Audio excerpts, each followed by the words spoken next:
So kalau kita dah buang kita punya ekor ni, kita akan ada satu masalah tau guys.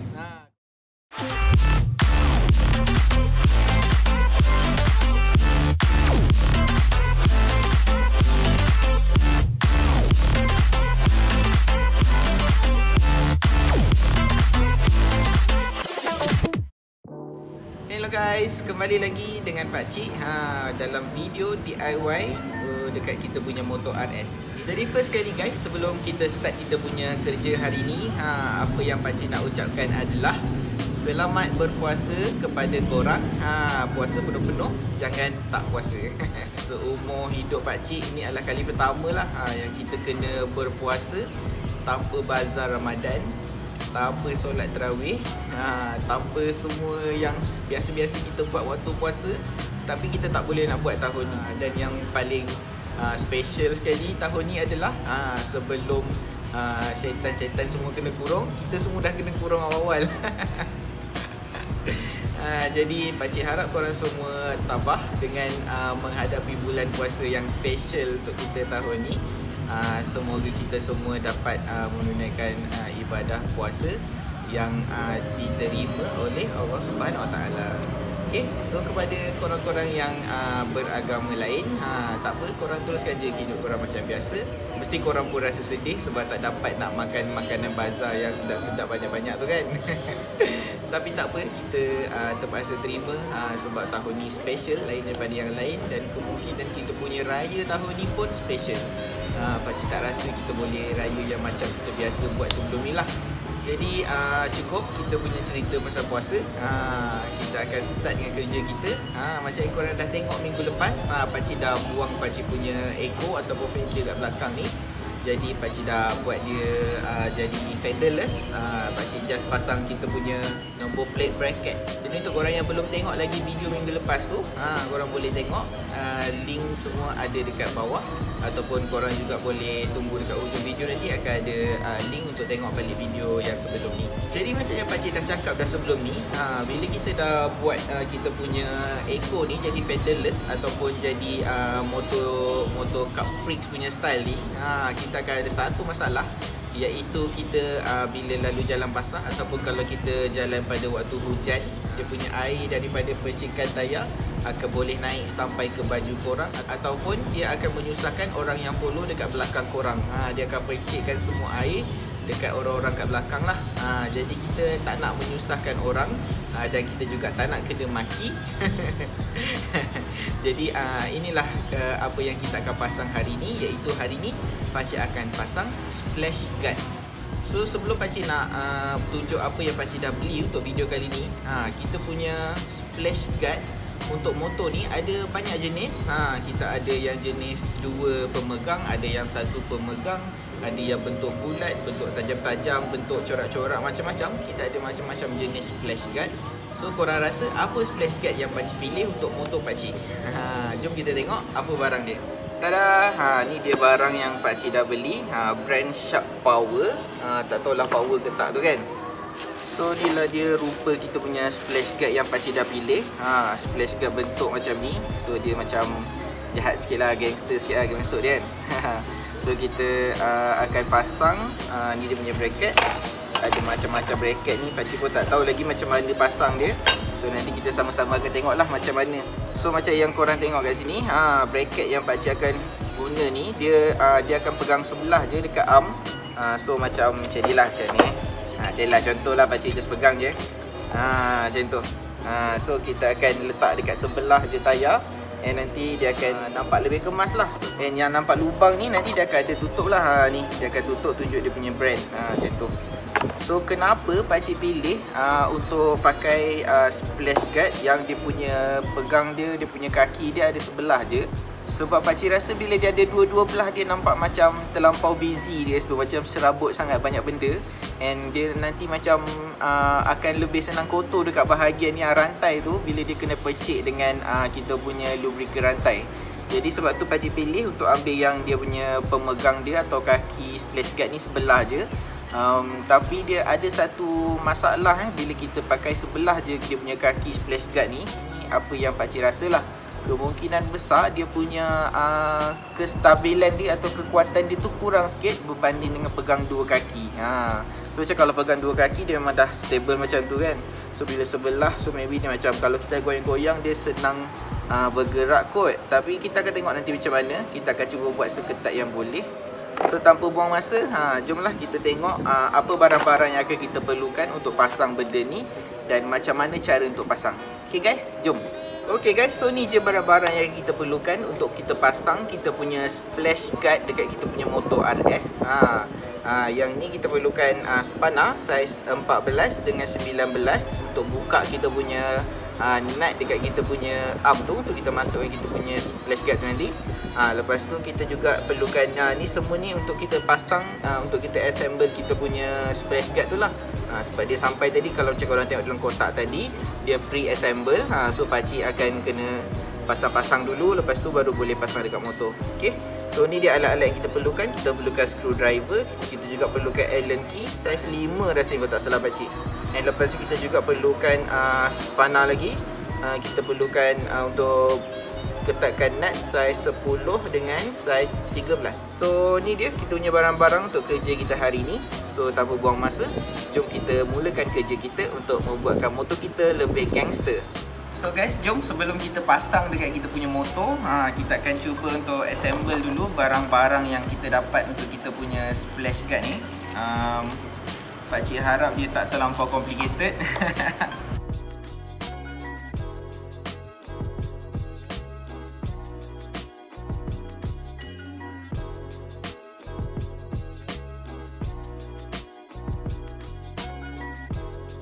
Okay guys, so kalau korang tengok ni, ni lebih kurang lah macam mana yang pakcik bayangkan lah kemungkinan ni dia punya bentuk lah.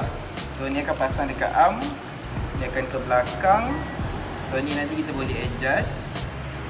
Tapi ni ada satu lagi skru dekat bahagian kita punya splash guard ni. Dekat atas ni pakcik tak pasang pun ni skru. So pakcik tak pasti perlu ke tak skru ni. Nanti kita dah pasang kat motor nanti baru pakcik akan tengok lah sama ada pakcik perlukan skru ni ataupun tak. Okay, so macam biasa, pakcik langsung tak ketatkan lagi. Ni pakcik just guna tangan je ni masuk-masuk. Sebab pakcik just nak tengok dia punya bentuk macam mana. Nanti bila dah pasang dekat motor, baru kita dah set up punya kedudukan, baru pakcik akan ketatkan sebetul-betulnya. So jom kita mulakan kita punya kerja untuk pasang kita punya splash guard ni dekat kita punya motor. Tayar pakcik dah start mendekah guys. Aduh, sedihnya lah. Ni semua hasil daripada PKP ni. Getah tu bila lama-lama tak bergerak ataupun dia tak berjalan, getah tayar akan mula keras tau guys. So untuk korang yang memang langsung sepanjang cuti ni langsung tak bawa motor, pakcik sarankan bawa lah pusing-pusing sikit dekat pusing taman ke, pusing parking ke macam yang pakcik selalu buat kan. Oh sorry, iklan sikit sebab pakcik terlupa nak pakai glove sebelum kita buat kerja. Seeloknya pakailah glove supaya tangan kita tak melekat minyak-minyak kotor daripada rantai ke apa nanti. So kita akan mulakan dengan buka kita punya nut yang pegang kita punya tayar ni, rod tayar ni. Kita akan gunakan dua spanner iaitu saiz 14 dan saiz 19. So kedudukan dia punya nut ni, dia punya kedudukan dia bergantung dengan motor korang. Macam pakcik, dia punya nut yang untuk buka dia duduk dekat sebelah kiri. Dan benda ni membuatkan kerja pakcik lebih mudah lah. Sebab apa, pakcik tak perlu nak buka tayar. Pakcik memang just perlu buka pakcik punya nut and masukkan kita punya arm untuk kita punya splash guard. Untuk korang yang saiz nut 19 ni duduk dekat sebelah kiri dan yang duduk sebelah kanan adalah saiz nut yang saiz 14. Yang tu korang punya kerja memang panjang sedikit. Apa yang korang perlu buat, korang kena buka, longgarkan nut ni. Tapi sebelum buka dia punya rod ni, korang kena longgarkan dulu korang punya balancing yang untuk adjust korang punya rantai ni kan. Yang ni semua kena longgarkan dulu. Lepas tu adjust sikit tayar ke depan, baru korang boleh tarik korang punya rod ni. So lepas tu korang punya kerja lebih kurang je lah macam apa yang pakcik buat. Tapi sebab pakcik punya memang dia punya nut yang pakcik buka memang dekat sebelah kanan, kerja pakcik lebih mudah. So kita akan pusing nut yang saiz dia lebih besar, iaitu kalau motor RS pakcik ni dia punya yang saiz besar adalah saiz 19. Cara buka macam biasa, kenalah buka dia lawan jam.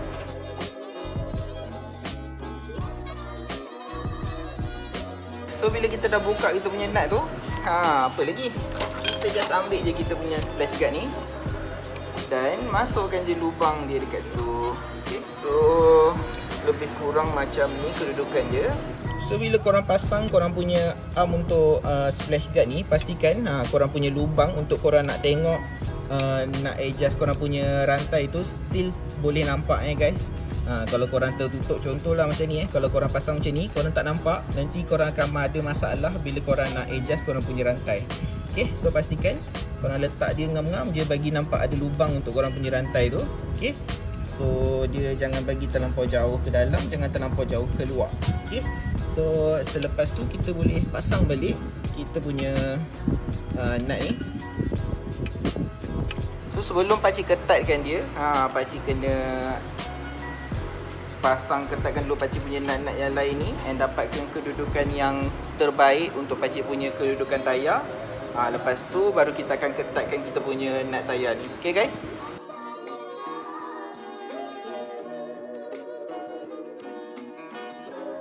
Okay, so pakcik dah berpuas hati dengan kedudukan pakcik punya splash guard ni. So apa yang kita perlu buat sebelum kita ketatkan kita punya tayar ni, pastikan kita check dulu dia punya rantai punya kedudukan marking dia tu. Pastikan kiri dengan kanan still sama.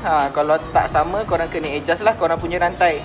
Cara untuk adjust rantai pula korang boleh tengok dalam video pakcik yang 2 minggu lepas, ataupun korang boleh tunggu dekat hujung video nanti. Pakcik akan letakkan link untuk cara korang nak adjust korang punya rantai. So pakcik dah check tadi pakcik punya marking kiri dengan kanan memang dah ngam. So pakcik memang dah tak ada masalah untuk ketatkan pakcik punya nut yang pegang pakcik punya tayar ni.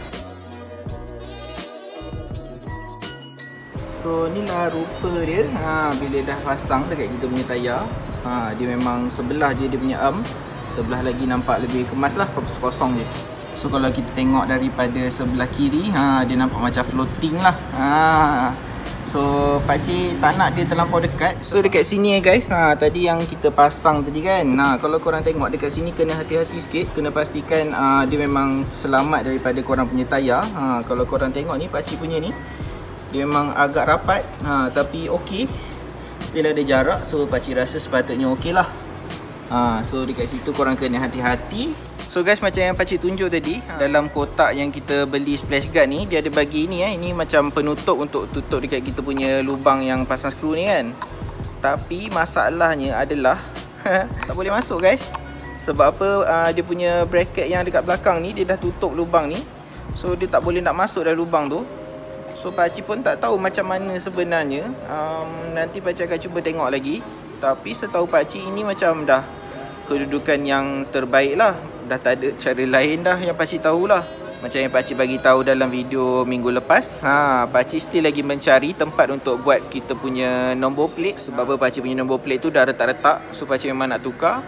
Cuma pakcik rasalah pakcik akan cuba cari kalau ada nombor plate yang jenis panjang, kalau boleh muat lah. Sebab macam korang tahu pakcik punya nombor plate ni memang panjang sikit. Pakcik tak pasti boleh muat ke tak. Kalau tak boleh nanti pakcik akan cuba cari yang petak jugalah. Tapi pakcik nak lebar sikit. Yang sekarang punya size dia kecil sangat, dia tak ngam dengan kita punya kiri kanan punya bracket tu, ada lebih, nampak kelakar. Jadi kita punya kerja untuk pasang splash guard hari ni dah pun siap. InsyaAllah lepas ni pakcik takkan kena maki kalau jalan waktu hujan. Dengan adanya splash guard ni, percikan daripada tayar dia dah terhenti dekat sini lah. Jadi kita akan tengok dia punya tahap keberkesanan dan dia punya ketahanan. Apa-apa nanti pakcik akan update dengan korang. Kalau ikut dia punya bracket kiri kanan ni, dia punya pemegang ni, arm dia ni memang tebal lah, dia punya besi. Pakcik rasa sepatutnya kuat lah. So tapi still kita tak pasti lagi macam mana. Apa-apa nanti pakcik akan update dengan korang. Jadi apa pendapat korang dengan pemandangan ataupun rupa baru pakcik punya motor RS ni? Kalau korang rasa cantik, korang boleh tinggalkan komen dekat bawah. Kalau korang rasa ada kekurangan dengan dekat bontot belakang motor RS pakcik ni, tinggalkan juga komen dekat bawah, bagi tahu apa yang pakcik patut buat yang korang rasa lebih sesuai. Jadi apa yang pakcik nak buat dekat bahagian belakang buat masa ni sebenarnya dah habis. Ini je benda yang pakcik nak buat dekat belakang. Seterusnya kita akan bergerak ke bahagian depan pula. Tapi Pakcik sebenarnya memang ada plan nak tukar kita punya side mirror ni. Belakang dah macam MotoGP tapi depan ada side mirror besar capang kan, macam kelakar kan. Jadi pakcik ada plan nak tukar side mirror pasang yang jenis bar end punya. Tapi pakcik sebenarnya dah cuba untuk tukar sebelum ni. Tapi pakcik cuba nak buka dia punya skru dekat hujung kita punya bar end tu, tak boleh nak buka sebab dia terlampau ketat. So pakcik kena tunggu ada kedai motor yang buka untuk pakcik pergi dan minta dia longgarkan dulu skru, baru pakcik boleh buat kerja ni lah. Maybe paling cepat pun habis PKP lah. Kalau habis kita punya PKP ataupun RMO ni, barulah pakcik boleh buat untuk kerja tu. Tapi bila tu korang kena tunggulah. Jadi kita dah pun sampai ke penghujung kita punya video. Kalau korang nak tengok lagi apa yang pakcik akan buat dekat motor pakcik, pastikan korang subscribe pada channel pakcik dan tekan butang loceng dekat bawah tu supaya korang akan dapat notification setiap kali pakcik upload pakcik punya video. Seterusnya, kalau korang suka video-video yang macam ni, jangan lupa untuk tekan butang like dekat bawah dan tinggalkan komen dekat bawah kalau korang rasa ada apa-apa pertanyaan dan persoalan. Dan seterusnya, pakcik sangat-sangat hargai kalau korang boleh share video pakcik ni dengan kawan-kawan korang. Jadi sebelum kita habiskan kita punya video hari ni, macam biasa guys, selekeh sama di stop.